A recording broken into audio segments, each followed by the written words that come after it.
Vincent Lopez from the Center of Independence.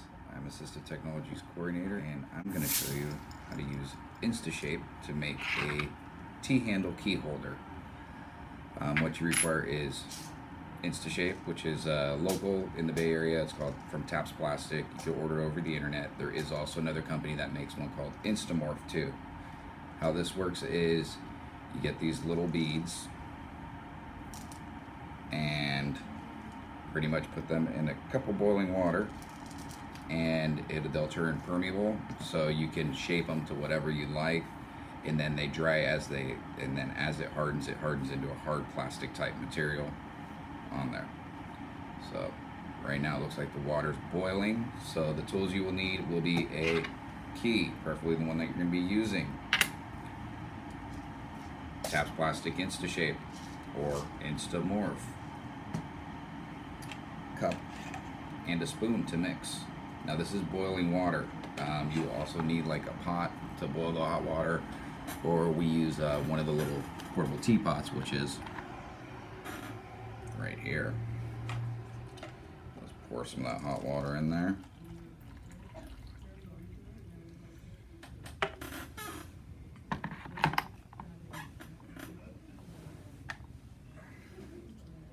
And pour some beads in.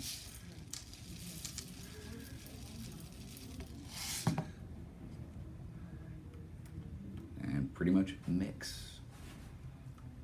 So as you mix, the beads will turn clear, and then they'll start kind of clumping together like a sticky kind of substance on there. And you make sure they get to the point of where they're completely clear, and then that makes it easy to start shaping the plastic or the Instashape. So right now the beads are all kind of clear, plasticky looking beads right here on there.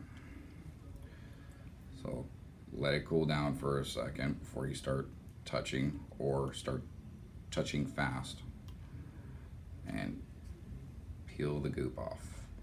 As long as you move your hands fast, your hands won't burn.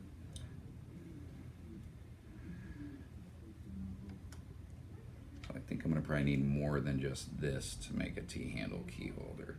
Let's pour some more in.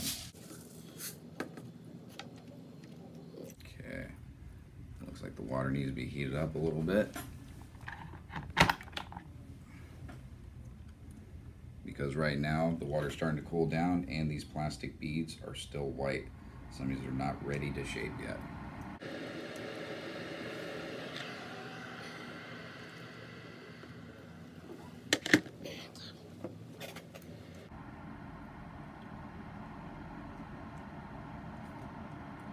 All right, now they look ready.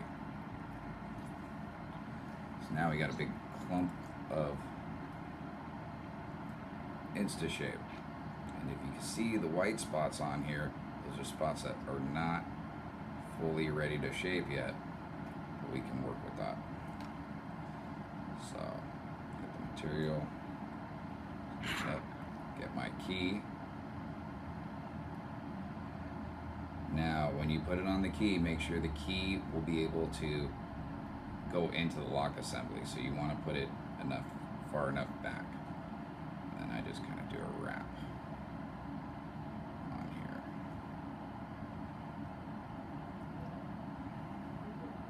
And it will require redoing a couple of times. Sometimes you have to put it back in the hot water. Not everything is perfect in the first run, of course. But with practice, you can get way better at it. So basically we're going to make the key in here, and you customize it to the person that's using it also. So if they like to use it in between certain fingers, or they hold a certain way, it'll work either way around. So basically I'm shaping it in my hand,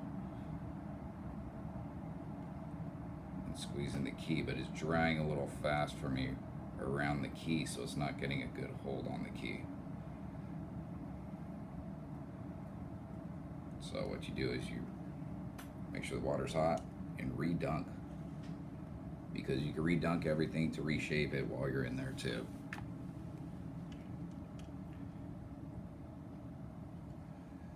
Okay, now it's a little clearer near the base, so I could change and move it around a little bit.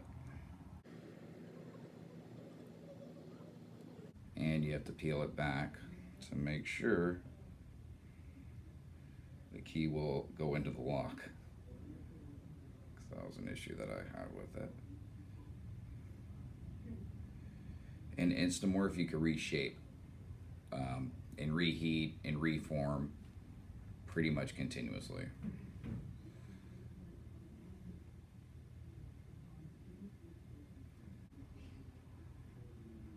And then you just let it sit. Once it's shaped, you got it kind of in your idea shape. Since I'm right-handed, put the key in, or put the key in this way, turn or turn on there. So I'm making more of a T-handle design. I made it more of this type of design. You can change the shape to make it easier to go both sides, or even take some off on the T. But if you notice how it's turning white or opaque, and once it finally hardens, it'll be completely white, and then you'll want to test it in the lock cylinder of whichever door you're trying to use. So we have our Instashape T-handle key holder for assistive technology.